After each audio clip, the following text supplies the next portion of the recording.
Hey YouTube, it's me, Derek DC Phillips, author of Frightful Fables, Tales that will leave you screaming for more. And today I've got a bit of a change of pace for you. I've invited a very special guest, Kristina Wiltsee, who is the definition of a multi-hyphenate. I'm saying this woman is a describe yourself, Kristina. I don't even know if I can do you justice.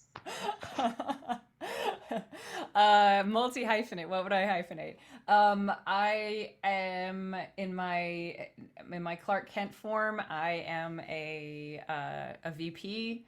I work in a regular old business, but I am a psychic intuitive. So I work with people with their pieces, with all of their stuff, their blocks that are coming up, things along those lines. And then I also host a podcast called This Spiritual Fix. Uh, I write, I'm an artist, I do all that kind of stuff. So yeah, I keep pretty busy. I'm a farmer. We're going to have retreats out in my little place out here in Georgia. We got a lot of stuff going on. I got a lot of stuff going on, but um, yeah, that's that, that's me. That's a short version of me. I love it. And I cannot highly recommend enough. That was a little convoluted. I cannot recommend enough Kristina's podcast, everything that she has in the works, everything she touches turns to gold. Kristina and I worked together in a past life, Mm-hmm. literally, possibly figuratively. I'm not sure. We never know. But when I came up with the idea of talking about shadow people today, I knew that Kristina was the perfect person to invite. Because honestly, I have some questions. Kristina and I have touched on this topic in the past. If you're wondering what is a shadow person, do you mean a ghost? We'll get into that.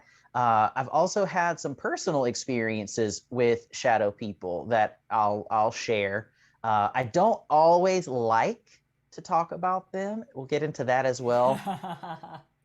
I know Yep. people think that, maybe I'm being melodramatic for the camera or whatever, but people say, or I guess folklore says, that the more you talk about shadow people, the more they are attracted to you or the more Yeah. they start to pop up. So, The more you look at the paranormal, the more the paranormal looks back at you. ooh, I just can't got take to credit for chill. that one. Yeah. But yeah. Oh, just yeah, that I did feel a chill there. So I wanted to kick this off. Kristina, can you tell us what is the difference between a shadow person and a ghost, for example? Yeah, so it's an interesting the distinction for shadow person is it's interesting because I was when you asked me that question I was hearkening back. I was like, what was my original explanation? Because in a lot of ways my understanding of shadow people has evolved even in the last couple of years. So one of the things that I would say about shadow people in general is that they're not necessarily ghosts. They can be, but they're not. Yes, they're not necessarily. I would often say that shadow people are, oh gosh, it's I can see that now my definition of shadow person has become multi hyphenate as well, right? Where it's like, oh, is it this? Is it this? Is it this? Depending on the situation. But what I would say is that a ghost has a tendency to be a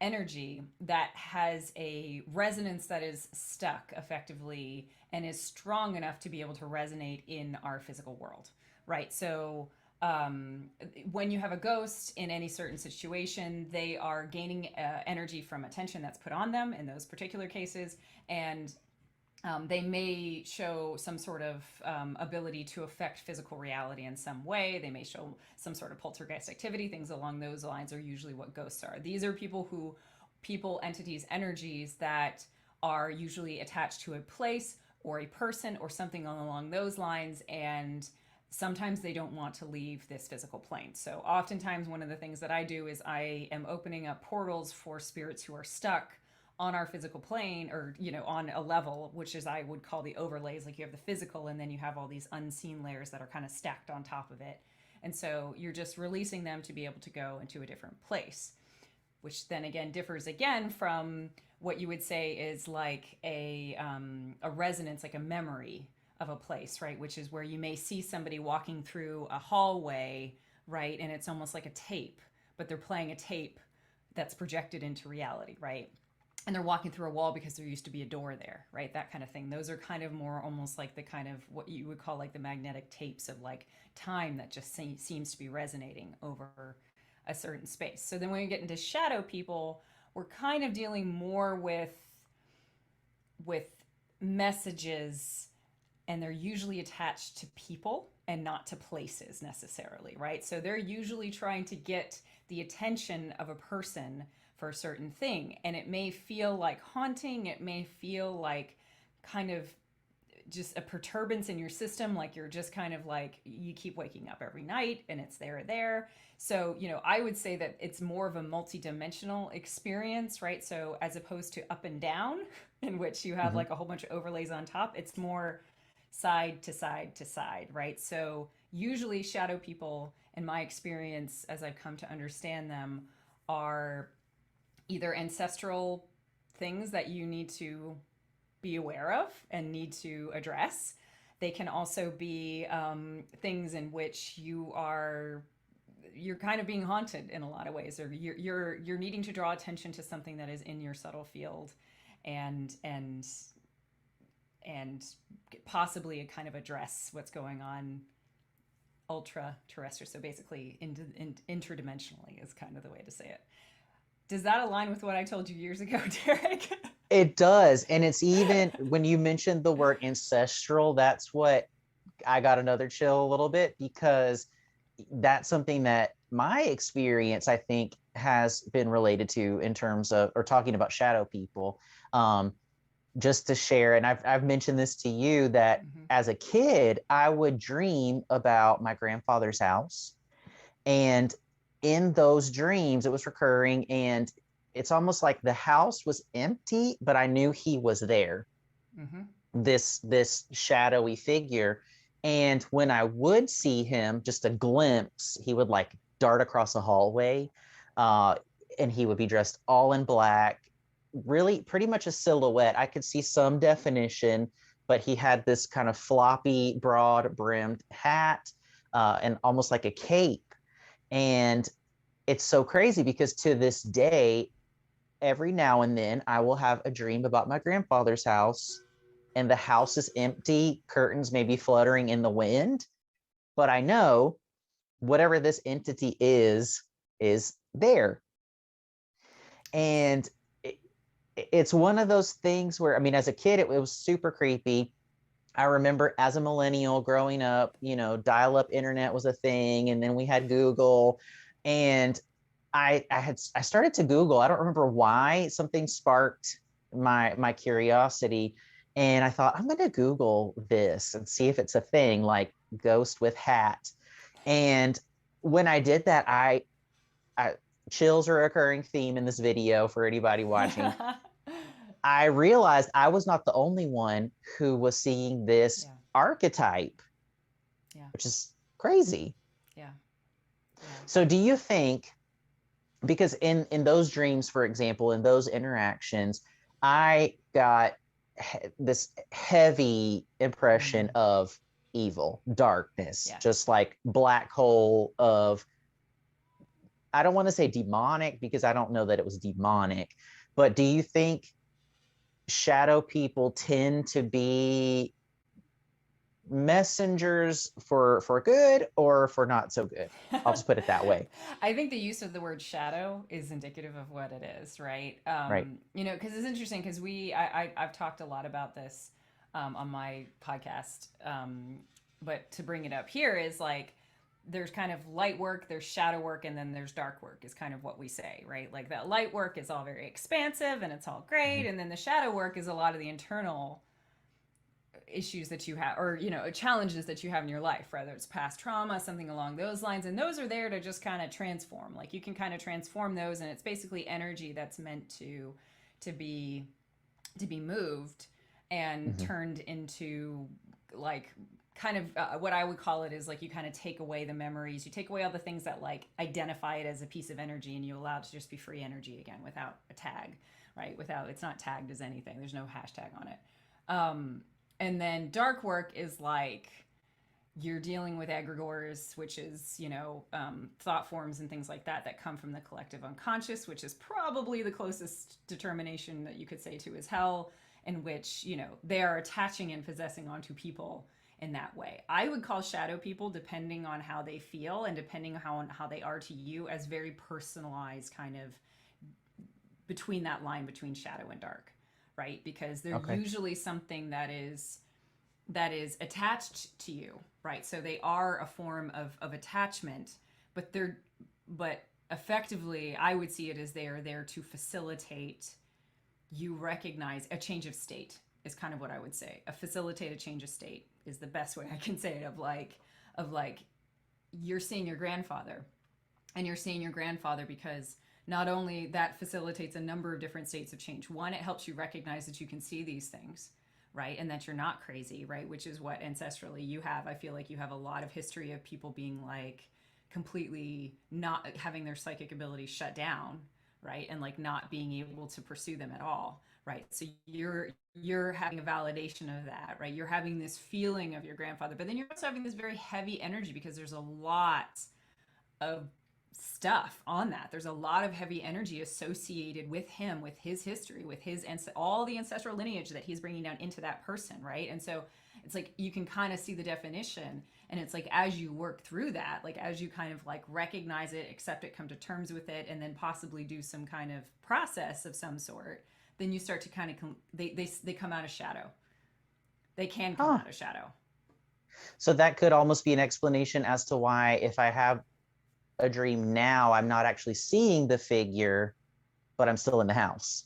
Yes, right. Okay. So it's one of those things where houses are very fascinating because houses are indicative of access points, right? Just like they are in Mhm. real life, right? Like they're kind of access points. So like, if ever you dream about a childhood home, for instance, then that usually means that you're dealing with something with your inner children within your lifetime. If you're dealing with an ancestor's home, then you know that this is beyond your own lifetime and that you're having to deal with ancestral stuff, right? And then if you're dealing with a place that you don't even know, which is something that you often used to have dreams about, and I'm sure you still do, right? Then oftentimes that's a story. That's a person coming out to you and being like, "Yo, you want to help me figure this one out? Let's see what we can do here," right? And so I feel like that's kind of indicative, and it's funny because one of the things that we always say is that if ever you dream of a house that's haunted, then there is a part of you that is haunted, right? It makes sense. It does. Lots to think about there. I have a quote that I would like to put out there for you to shed some insight on. Yeah. I just finished reading The Mothman Prophecies by journalist John Keel. And for anybody who may have seen the movie with Richard Gere, way different. Way different. Way different. Yeah. Yeah, I can't even begin to compare. I mean, I picked this up obviously interested in the Mothman cryptid, and it's not really about the Mothman Mm-mm. at all. I mean, of course, the Mothman is here, but actually, John Keel actually he takes on a more macro approach and starts talking about what is behind these sort of paranormal, supernatural Yes. sightings, everything. Yes. So something that he said I found was really interesting.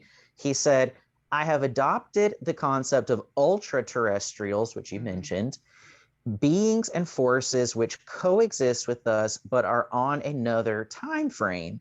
Yes. That is, they operate outside the limits of our space-time continuum, yet have the ability to cross over into our reality. He also says that these are under the control of some unknown extra-dimensional intelligence. So, existential question here. It's a big one. But what do you make of that? What do you think is this force behind phenomenon like shadow people? Yeah, I mean, let's just take it there. Yeah, it's interesting you say that. Well, okay, if we're gonna take it there, we're gonna totally take it there, right? Is that like you you can get into all sorts of you can read stuff about, you go really deep into this rabbit hole, right? You can go really deep into this rabbit hole, and like I remember at one point I met people who were already very deep in this rabbit hole, and I was like, oh God, I don't know if I even want to go that deep. Whereas I'm usually just like, let's go. I'm like, let's get my like backpack on and my headlamp, and I'm just like, yeah, let's go that deep. But it's been interesting because I have a teacher who is I mean, he's an alien basically. He's like the type of person you take his picture with orology and he's like, it's completely white. Like he's just, Oh, wow. he's kind of he's a servant on Earth to kind of facilitate different things. And one of the things that he talks about is being on this galactic council. You said you wanted to go here, so we're going here. I said it. um, and one of the jobs of this supposed galactic council is that they're basically here to try and facilitate the ascension of human beings on Earth, like embodied human beings, right? Now, like we're here in a body for a reason. Like we're a spirit embodied in a body, and that body is supposed to ascend to a different understanding of the world and become more whole and remember itself through all of time, and kind of what I would call collapse dimensions, right? So you collapse space so that you don't feel like you're separate from other people, and you collapse consciousness so you don't feel like you're separate from someone else. You collapse space so that it doesn't feel like there's distance between you. You collapse time so it feels like you can feel all of yourself all at the same time. So the facilitation of that is opposed by another force, right? I kind of like to think of myself as the third group, who's kind of Switzerland in some ways. So I like it. I'm not really taking sides in this way. I felt very good feeling like I was Switzerland in that case, but that there's basically effectively another group that is there to facilitate the expansion of fear in the world. Huh. So you wanted to go there, and that's where we went. Yeah, and that's where, my mind is kind of reeling right now, because it is, when you start to think, this is so existential. But when you think about where we are in the world, and even reading this book, The Mothman Prophecies, everything, it seems like so many signs point to sending and receiving messages, right? Yeah. And going back to shadow people, even when Mr. Keel talks about receiving messages, it's almost like he used the analogy of the universe having different radio wave frequencies. Yes. And it just kind of depends on, going back to what you said earlier, what you're tuning into, either unconsciously or actively, and vice versa, I guess. Yes, exactly. So a radio frequency is a great example. A lot of us, like you, are born with a couple of different radio frequencies, right? Which are your psychic abilities. You're born with the ability to see in your dreams, to not only to remember your dreams, but also to see kind of messages that you receive. And then you also have. Is your phone near your speaker by chance? Can you hear that? I mean, maybe somebody's tapping in. I just heard it on my side, and I was like, oh, I think that might be a radio signal coming in. I'm so sorry. It may be. I just slid it a little bit. Can you hear? Yeah, I can hear. Can you still hear it? Fine. Yeah, okay, no, okay. It's all good. So effectively, you have radio frequencies, and you are pulling your radio frequency of being able to see dreams, to see shadow people, so you're able to see your ancestral pieces, right? And the messages part is so important here because, I mean, when our brains are constantly looking for patterns and we're constantly looking for significance, but at the same time, we also have all these biases that are completely wiping away almost every single profound experience we've ever had, right? Like, can you remember all the moments you've ever had chills? You know what I mean? And you were just like, oh my God, like, can you remember all those times that you have that? Not easily, right? Like, you might be able to like pick out a couple of them. So the point is that like the message and the form it comes in is important to try and be the signal through the noise, right? And so, yeah. So when you situation where you have like shadow people or ultra dimensionals or things like that, they're coming into your field for a reason. Your frequency on your radio is dialed to that for a reason, Yeah. right? I always say it's for a reason. And I have a friend who she's a medium, but she's kind of like an ultra terrestrial in the sense that she sees multiple different dimensions and multiple different layers all at the same time as if it's real. So she has a really Wow. hard time. She knows which ones she can see and which ones other people can't see, but her journey has been difficult, right? Because she's often seeing kind of these Men in Black characters or these different kind of other characters that are kind of feel nefarious and kind of definitely feel like they're not good. And so you could be like, well, why is this person having this experience, right? But her path is kind of yet to be seen. So does that make sense? Was that clear? It does. And I think something I wanted to bring up sort of on a related note is when you do receive so many messages or conflicting messages, or like you have told me in the past, your brain automatically tries to rationalize. Yes. And Yes. so one point that I really wanted to touch on is that point between waking and sleeping. The liminal state. Yeah. Yeah. Because, and I think we just need to make a whole series of videos because Kristina and I, talking to whoever's out there, we've had some strange things happen. If you are not a believer, talk to Kristina for a while and you will be. But there was an experience that I had as a kid, actually a couple of experiences, additional experiences with shadow people. So there were the dreams, recurring dreams that I had, but then in my childhood home, I would sleepwalk, or that's what it was explained as. Yes. And I would find myself in other parts of the house, and I saw a couple of other figures. Yes. From my own research and readings, like you said, there's this collective unconscious. I believe I'm saying that correctly, right? Yeah. Okay. And so that's why we have certain archetypes of these characters. So in addition to the floppy hat man shadow person, there's also a more grandmotherly shadow person that people see. And again, there were a couple of occasions where I saw two different shadow people. But this one in particular really stuck with me. One of them was just kind of like looking around a corner when I got up and sleptwalked. But I knew I was not sleeping. There's that very clear moment in your brain where something clicks and you think, I'm awake. So I said that to say, there was a relative who was living with us. I was probably about 8 or 9 years old, around there. And for some reason, I started sleepwalking and I wandered into his room. And in my sleepwalking state, I thought I was waking my mom up.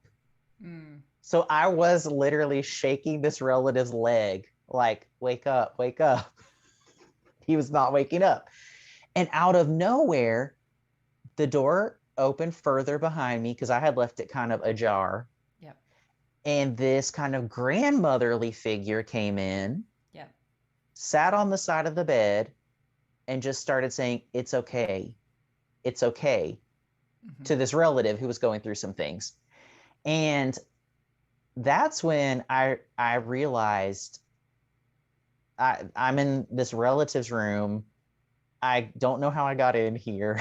And I heard my mom calling to me from outside. And I was like, I got to get out of here. So I bolted. The shadowy figure, again, could not see facial features or anything of this one. But it stuck with me. And of course it was explained as, well, you were sleepwalking, you imagined it, you were still dreaming, but even your rational brain cannot process that accordingly. So that's why I asked if they're always negative or evil.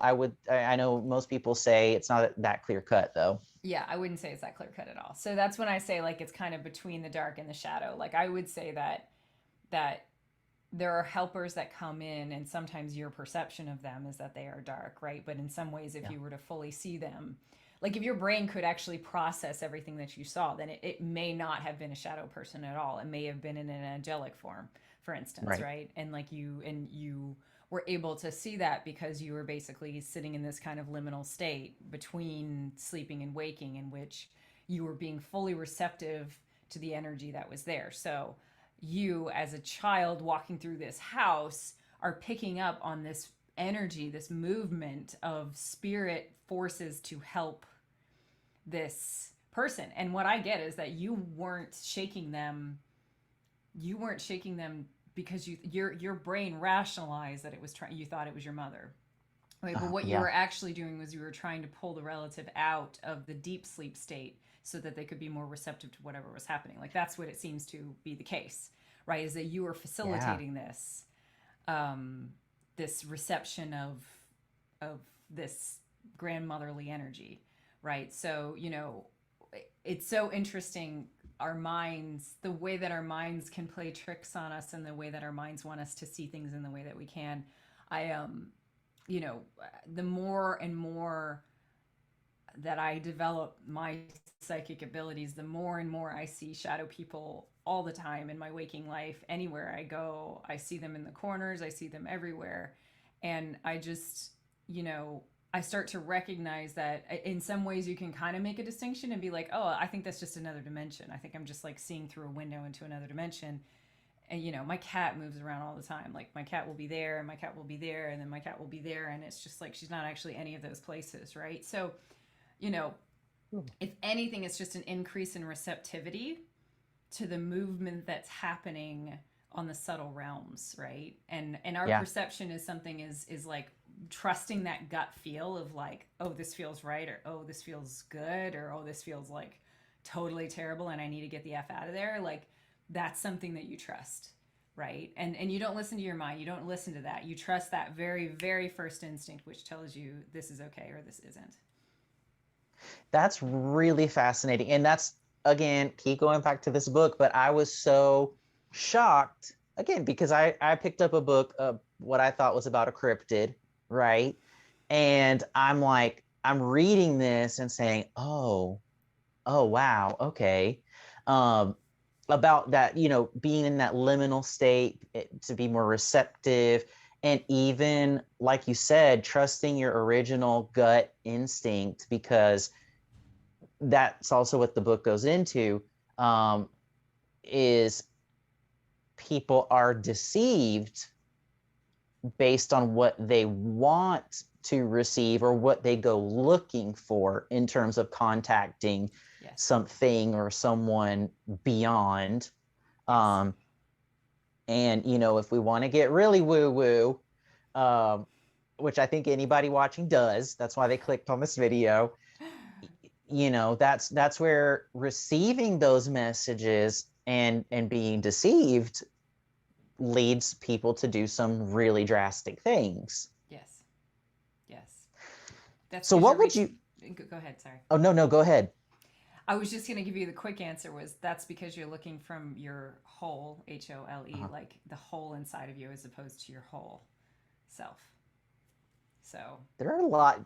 I love I don't know, they're just little reminders that I'm gonna take away from this for sure. yeah. um Go that ahead are with your. makes it easy to remember. Yeah.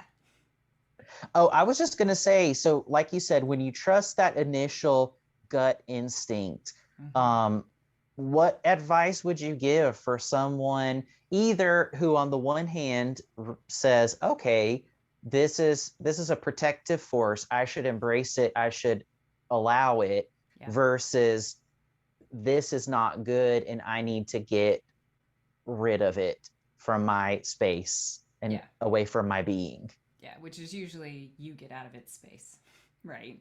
I mean, unless you Yeah, can't okay, move. Yeah. right. Um, I would say that it's interesting. Wait, ask the question again, because I was totally like in that space of getting away from that space. Ask the question again, if you could, please. So you were on the right track Yeah. answering it, and I know you've kind of given me this advice before. But what would you tell people either to how would they encourage slash embrace Yes. a protective force versus how would they sort of banish a negative force that they're experiencing in dreams, for example? Right. Okay. So there's a couple of things. There's a couple of things. So when it comes to encouraging a certain force, I would actually usually say that you can just let them be, because they don't necessarily need encouragement. Like, you're going to be okay doing your thing and they're going to be okay doing their thing. So it's like, you know, in some ways, looking external, even into the subtle, unseen realms, is not necessarily the point, right? The point is for us to embody ourselves fully. And it can be a really nice reminder that you're encouraging, to like to know that there's like a good spirit that's looking out for you, or people and you're like, that's fantastic, that's great, and just kind of live and let live in that respect, like kind of let them be in that space, and then they'll come and go as they need to, right, to facilitate everything, and you guys are good. When you have a more negative feeling, there's a couple of things, right, which is that, for one thing, it's interesting you talk about shadow people, and because like, even since we've talking about this, like, there's literally, both of our rooms are filled with all sorts of people who are interested in what we're talking about right now, right? So it's like, and then the people who, and then basically you can put up protections or do things like that, but that's not kind of the point. Is that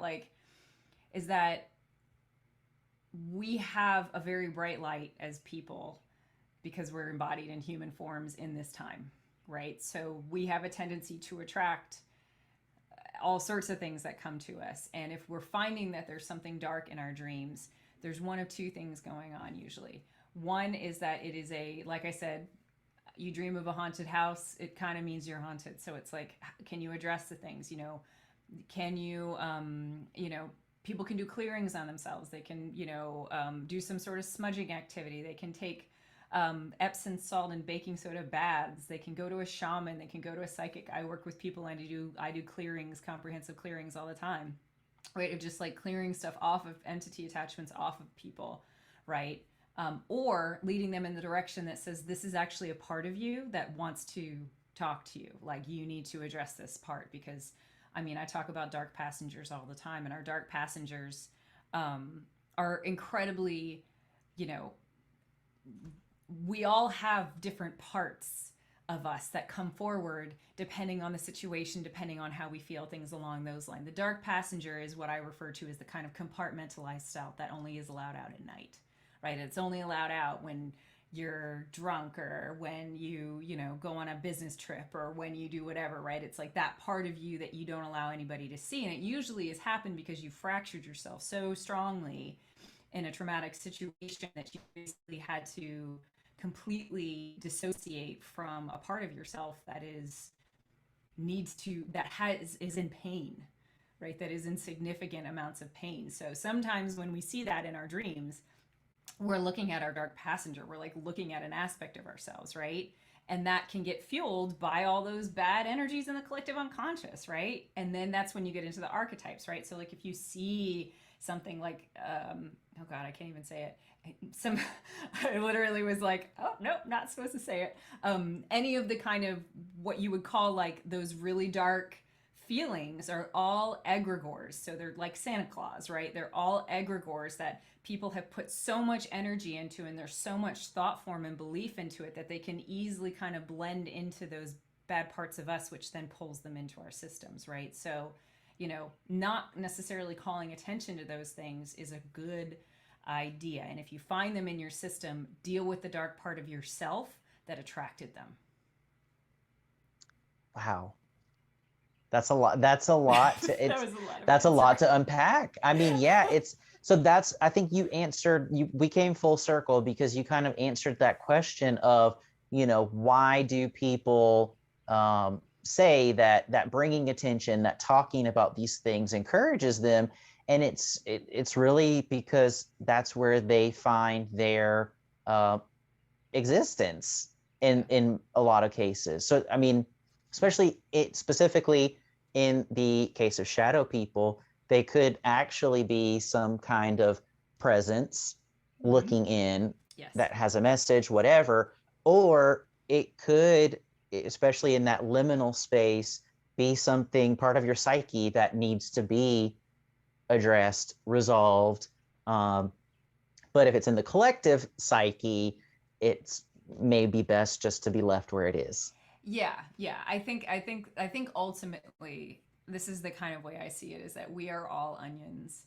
And as we go, if you are on a journey of self-discovery, or even if you're on a paranormal discovery, you're still on a journey of self-discovery, right? Because you are expanding your ability to receive um, a lot of cognitive dissonance, right, in your brain, right, which is to me a very spiritual path, right, to basically be like, okay, somebody told me this and this, somebody told me this, which one do I believe? Let me ask my body, Mhm. what, does that feel good? I don't know if that, like, does that feel right, or does that feel truthful, or does that feel whatever, right? Like that, going into the paranormal and being interested in all this is all self-discovery, right? It's like, and so given that, you know, the collective unconscious is a really dark place. It can get really dark. There are, I mean, it's basically these fields. When you get into the really dense parts of it, it's just fields that are just filled with suffering, like just the worst suffering you can imagine, right? And the realm is just so vast, and there's just so many. It's so creative too. It can just create things and fields and people and egregores and whatever you want to call them, tulpas, whatever, whatever words you want to use. And but always, when we're coming across that, it is usually because it is telling us something about ourselves, right? It's the same thing with a person. Like Yeah. when you come across a person at work that you do not get along with, look at the thing in them that bothers you the most, and that's the thing in yourself that bothers you the most, right? And so the same thing with any of these different entity attachments. It's like, okay, well, we'll look into it. Like, what does it do? Like, why do you keep seeing it? What is it doing? Like, what is it? Kind of, you can get clever with this, while also not necessarily um, going into a rabbit hole that you don't necessarily know how to get out of. Yeah. Because and I say that genuinely, truthfully. Like, I know people who even kind of know about this stuff, and they'll get caught in the collective unconscious, and they will literally not be able to tell who they are, because they're just like, they're feeling everybody's feelings, right? They don't Yeah. even know where their own feelings are. So it's like, tread lightly when you go into these fields in a lot of ways, or try and find a teacher who can teach you a safe way of doing it. Well, I have been given a lot of words to explain how experiences that have happened, or even questions that I have that I didn't realize that I had. So I really appreciate that. And I think when you're mentioning agregores and Santa Claus being one of them potentially, I feel like we just gave Disney Pixar the next hit. Wouldn't that be a great Yeah, concept yeah, for just helping kids even deal with trauma in their lives? yeah, Like, I think that would be a great way to teach that concept. yeah, yeah. And we got a lot more existential and We did. philosophical than Sorry. I thought. No, That's the way I go. It's it paranormal. happens. It's super normal. It's ultra terrestrial, and it's about you. Sorry. Sorry guys, hate to break it to you. So yeah, anybody watching is gonna have a lot to think about once they click out. Yeah, yeah. Yeah. Well, thank you so much for hopping on today. I wanted to again let everybody know about your podcast, This Spiritual Fix. Mhm. If anything we've touched on today here is intriguing to you out there, you will definitely want to check out this podcast. Um, Kristina, where else can people find you to see what you're up to? Yeah, you can go to kriswiltsee.com. So that's KrisWiltsee.com, and you can book a session with me. I do comprehensive clearings, which is just me basically doing a clearing with dowsing. And there's going to be retreats starting on my magical land here in the fall. And so if you go to that website, you can sign up for my newsletter, and or you can book a session or send me an email. Any of those things work. And even if you just have a question about something paranormal that happens and you want some more insight, I'm happy to help. Perfect. Thank you so much. Have a great rest of your evening. You too. Thanks, everyone.